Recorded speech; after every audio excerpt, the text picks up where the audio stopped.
Basic concept of coordinate geometry part 2, यानी इसके पहले मैंने पार्ट 1 में बेसिक कॉन्सेप्ट बताया है और इस पार्ट में यानी पार्ट 2 में डिस्टेंस फार्मूला के बारे में हम जानेंगे कि डिस्टेंस फार्मूला क्या है और ओरिजिन से डिस्टेंस क्या है, निकाल के भी हम वेरीफाई करेंगे कि आखिर में कैसे आता है। तो सबसे पहले हम डिस्टेंस फार्मूला लिखते हैं कि डिस्टेंस फार्मूला होता क्या है। यानी डिस्टेंस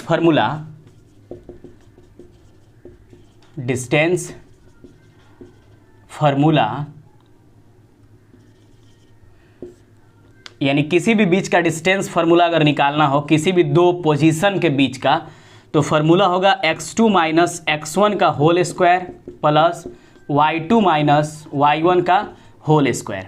या आप x1 को पहले भी लिख सकते हैं x1 माइनस x2 का होल स्क्वायर प्लस, अब अगर आप x1 को पहले लिखें तो इसमें भी y1 माइनस y2 को पहले लिखना होगा।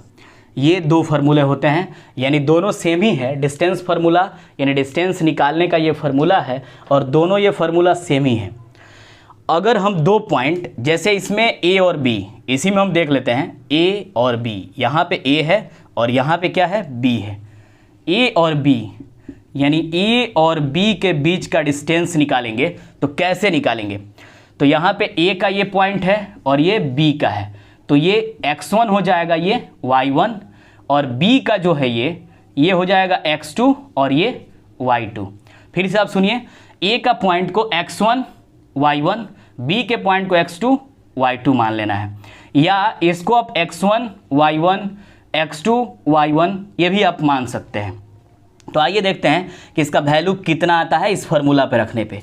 तो हम ए बी यानी a और b का डिस्टेंस निकाल रहे हैं, तो x2 माइनस x1, तो x2 का वैल्यू क्या है -2 माइनस x1 यानी -3 का square plus y2 minus y1 यानी -3 और y1 का वैल्यू क्या है -4 का स्क्वायर। सॉल्व करेंगे तो -2 और -3 -5 स्क्वायर और ये हो जाएगा -7 स्क्वायर। अब दोनों को अगर हम स्क्वायर करके जोड़ देते हैं तो 25 प्लस 49। अब इसको अगर सॉल्व किया जाए 74 होगा, यानी 74 यहाँ सेंटीमीटर मीटर या किलोमीटर कुछ भी नहीं दिया है तो हम यूनिट्स लिख देंगे √74 यूनिट्स। यानी 5 का स्क्वायर 25, 7 का स्क्वायर 49, माइनस है तो माइनस माइनस प्लस में कन्वर्ट हो जाएंगे, यहाँ भी प्लस में, दोनों को जोड़ेंगे तो 9 और 5 14, 14 का 4 कैरी 1, 4 और 2 6 और एक 7, यानी √74 यूनिट्स होगा। आप इस फार्मूला से ही बनाइएगा तो सेम ही वैल्यू आएगा। अब बना के चेक कीजिए, कमेंट कीजिए कि वैल्यू कितना आ रहा है। आगे डिस्टेंस फ्रॉम ओरिजिन, यानी कि ओरिजिन से डिस्टेंस क्या होगा, तो डिस्टेंस फ्रॉम ओरिजिन निकालने के लिए फार्मूला हो जाता है x² प्लस y²।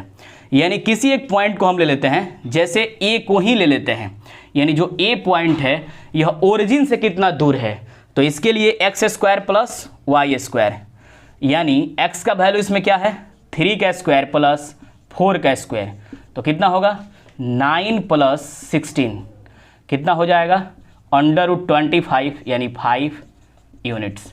यानी हम कह सकते हैं कि यह ओरिजिन से 5 यूनिट्स दूरी पे है। यानी डिस्टेंस फ्रॉम ओरिजिन निकालना है, distance from origin equal to आप x² plus y² under root में लिखेंगे तो आप वैल्यू निकाल सकते हैं। आखिर में x² प्लस y² ही क्यों हो गया, फार्मूला तो इतना बड़ा है।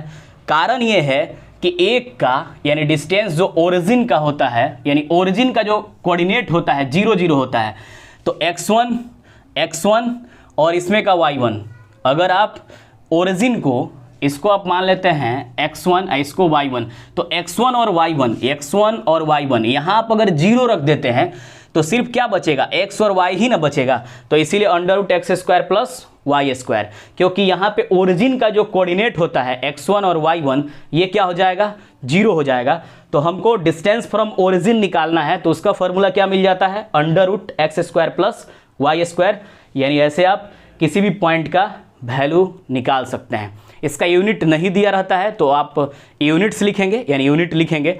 अगर सेंटीमीटर, मीटर या किलोमीटर दिया हो तो आप लिख देंगे, यानी सेंटीमीटर लिख देंगे या किलोमीटर या मीटर लिख देंगे। इस प्रकार डिस्टेंस फार्मूला पढ़ लिए, डिस्टेंस फार्मूला, फिर से डिस्टेंस फ्रॉम ओरिजिन पढ़ लिए। आप इस पे वैल्यू निकालिए, यानी मैंने निकाला है x2 माइनस x1 पे, आप x1 माइनस x2 वाले पे निकालिए। कमेंट कीजिए आपका क्या आंसर आता है। जो भी दिक्कत होता है कमेंट सेक्शन में मेरे से बात कीजिए। मिलेंगे फिर नेक्स्ट वीडियो में।